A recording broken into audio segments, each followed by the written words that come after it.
एक और क्वेश्चन देखते हैं, आइए।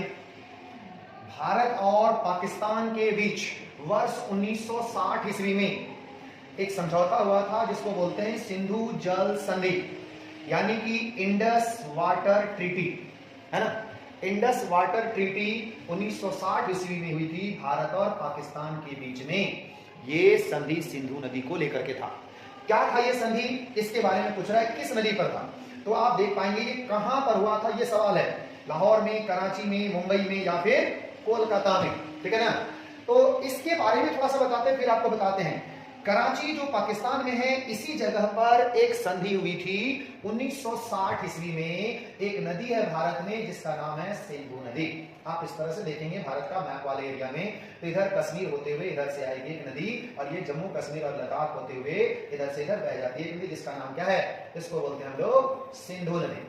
कौन सी नदी? इसी सिंधु नदी की बहुत सारी सहायक नदियां हैं, जिसमें से आप लोग जानते होंगे, एक है झेलम, उसके बाद एक है चिनाब, एक है रावी, है ना, इस तरह से करके। उसके बाद एक है ब्यास, है ना, इसके बाद एक है सतलुज, ऐसे करके आती है।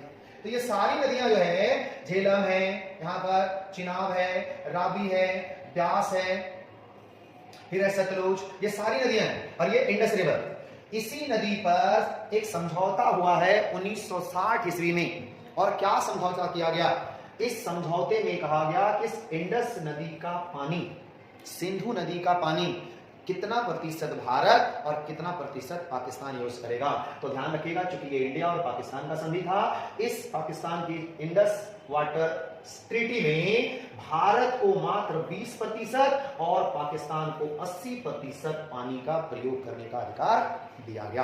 कौन सी ट्रीटी में? तो इसको नाम दिया इंडस वाटर ट्रीटी में, जो सिंधु नदी संधि के नाम से जाना जाता है। और इसी में कहा गया कि झेलम, चिनाब, रावी, ब्यास जो इसकी सहायक नदियां हैं, इस पे इंडिया को पूरी स्वायत्तता मिलेगी, पूरा अधिकार मिलेगा। इंडिया इस नदी का पानी पूरा इस्तेमाल करेगा, बल्कि इंडस रिवर का पानी मात्र 80% पाकिस्तान और 20% इंडिया इस्तेमाल करेगा।